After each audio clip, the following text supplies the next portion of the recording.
There is power in the name of Jesus. Vous savez, avant de parler de réveil spirituel, je veux commencer à parler du réveil personnel. Lorsque tu es un être humain, lorsque tu arrives au monde, tu es combattu, je peux dire, bon, je ne vais pas dire combattu, mais tu as affaire à deux types d'esprits. L'esprit de Dieu et l'esprit du diable. L'esprit de Dieu ne va jamais obliger quelqu'un à faire ce qu'il n'a pas envie de faire. C'est pour cela que je dis toujours, laissez le Saint-Esprit faire le travail dans le cœur d'une personne. Le diable, par contre, lui, il ne demande pas l'avis de quelqu'un. S'il veut détruire ta vie, la détruit sans ton avis. Si quelqu'un fait un pacte avec le diable, le pacte qu'il aura fait, il n'aura même pas le droit de dire quoi que ce soit. Le démon lui obligera à faire ce qu'il a envie. Mais le Saint-Esprit, lorsqu'il te oint, il te laissera toujours le libre choix. Amen. Alléluia. C'est pour cela qu'il est écrit, là où il y a l'Esprit, il y a la liberté. Un lieu où il y a la condamnation, le Saint-Esprit n'est pas là-bas. Est-ce que quelqu'un peut dire Amen avec moi? Voilà. Et donc, lorsque tu as affaire à ces deux esprits, au moment où tu te convertis, on nous a toujours expliqué et dit que lorsqu'on devient chrétien, les choses anciennes sont passées et puis on devient une nouvelle création.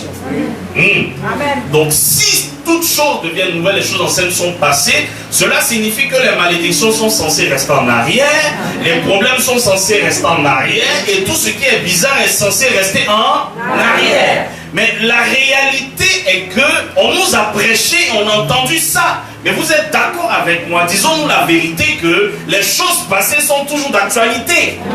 Les prières que tu faisais il y a longtemps, tu continues de les faire parce qu'il n'y a pas eu de résultat. Tu n'as rien vu. Et tu t'es plusieurs fois posé la question, Seigneur, jusqu'à quand est-ce que je continuerai de vivre la même chose? Je connais même des personnes qui ont quitté l'Afrique, qui ont été aux États-Unis, qui ont échoué. États-Unis, ils sont allés à Londres, échoués. De Londres, ils sont arrivés en Europe, échoués. Et partout où ils passent, ils échouent. Et lorsque je les rencontre, ils me disent, mais prophète, qu'est-ce qui ne va pas? Et c'est là un peu mon message. Voici un prophète de l'Éternel, Ésaïe. Écoutez, c'est au chapitre 6 qu'il a vu Dieu. Ça veut dire quoi? Dès lors que Dieu a mis la main sur Ésaïe et l'a oint comme prophète, Ésaïe prophétisait sans jamais avoir vu Dieu. Amen. Amen.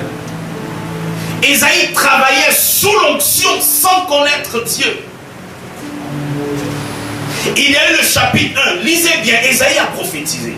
Chapitre 2, il a prophétisé. Et j'aimerais vous dire que entre chaque chapitre, il n'y a pas 1 ou 2 jours. Ce sont des années. Pendant combien d'années un grand prophète comme Ésaïe qui nous a annoncé la venue du Messie prophétisait sans savoir qui est le Dieu de son salut. Il était prophète, oint de l'Éternel. Et lorsqu'à l'époque tu étais prophète, tu avais l'obligation d'aller à l'école des prophètes. Et lorsque tu es à l'école des prophètes, tu as des études à faire. Parce que quand tu deviens homme de Dieu, tu ne te lèves pas un matin comme ça. Alléluia. Amen. Et donc il y avait des cours tels que l'histoire, qui était obligatoire.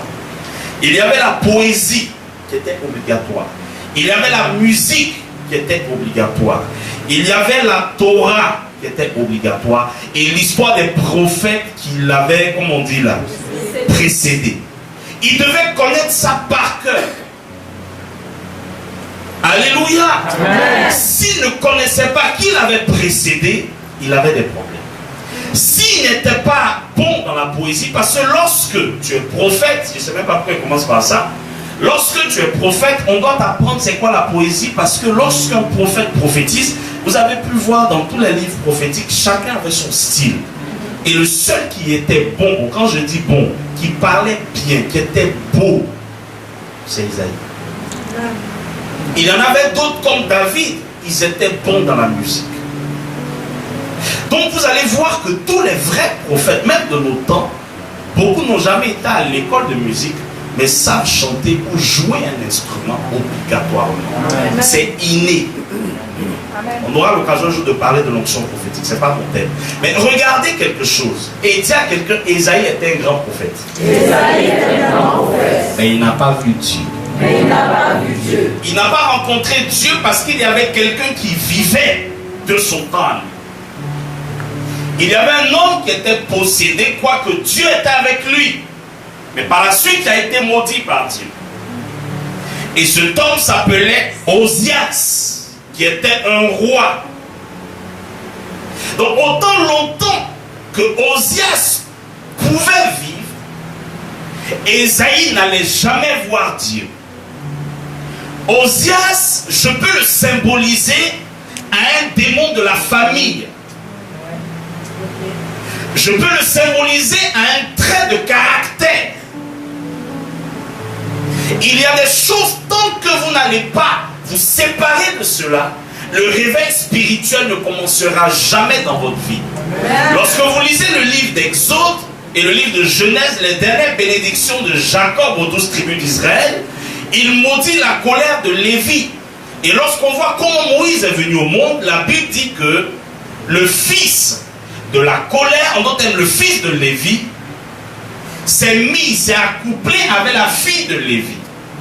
Donc ça veut dire Lévi et Lévi ont eu un enfant, sachant que le roi était appelé colère. Donc regardez par exemple un homme comme Moïse, dès qu'il arrive au monde, il n'était pas là lorsque Jacob a eu à libérer certaines paroles sur ses enfants. Mais on voit que malgré les grands miracles que Moïse a pu faire, séparer la mer Rouge en deux, Moïse n'est pas entré à Canaan. Pourquoi? Parce qu'il y avait un Osias qui était là, appelé la colère, au moment où Dieu lui dit de faire quelque chose, parce que Moïse est fâché, il fait autre chose. Amen. Voilà une histoire. Il trouve ses deux frères en train de se battre. Écoutez, Moïse pouvait les séparer tout simplement. Essayer de se battre un peu avec l'Égyptien. Mais Moïse il se bat jusqu'à tuer l'Égyptien. C'est quelle colère qui peut t'empêcher de rentrer dans ta destinée? Est-ce que vous savez que souvent, on n'a pas besoin du diable pour déconner? Amen. Je ne sais pas si vous me comprenez. Là, il a dit, je prends votre température comme ça. Amen. Là, la température est un peu en bas. Donc, il descend un peu le niveau. Il redescend un peu. Non. Bien, on garde. Le premier m'a arrêté là. Parce que si je m'arrête tout en haut là, c'est pas bon. Ça va? Amen. Vous êtes captés ou quoi? Amen. Oh, d'accord. Il y a quelqu'un, Moïse. Moïse.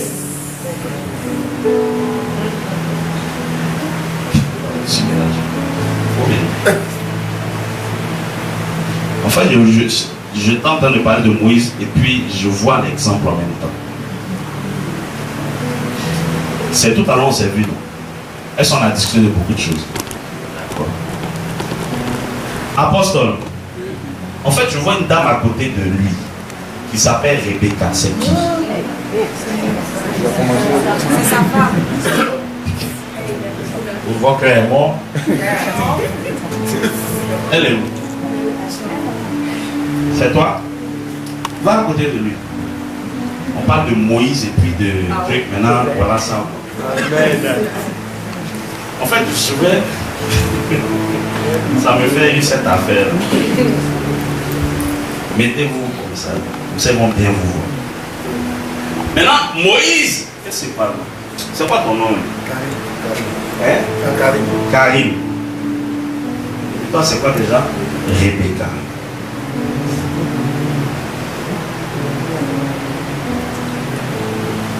Je vois une fille avec des couettes. Vous avez une fille. Elle est où? Elle est où? Avec les enfants dehors. Allez la chercher, elle va sa tête.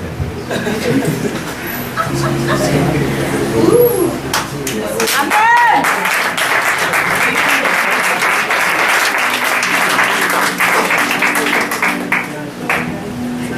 N'ayez pas peur. Amen. Wow. On n'a rien fait encore. Amen.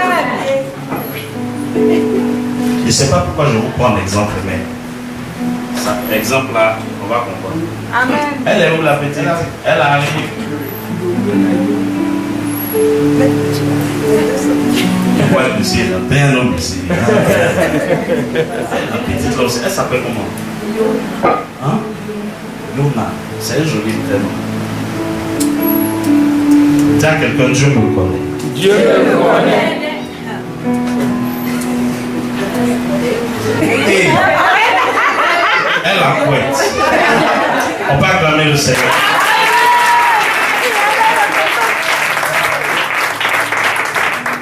Mets là en bas. Il a dit combien de couettes là? Elle est belle, waouh. Bon. Quand il y a une famille au complet. Amen. Je vous couvre du sang de Jésus. Amen. Bon, le Seigneur me parle de tout mon exemple de Bible. On va aller. Moïse, le papa de Moïse, prend. Amen. Bon, il a fini la révélation, puis ça va revenir, d'accord?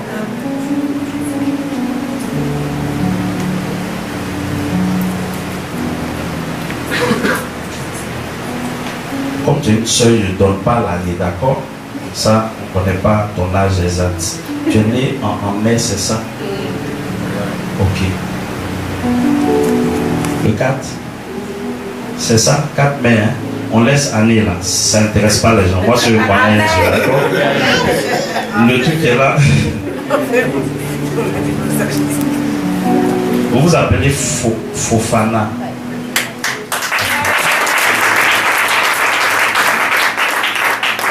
En fait,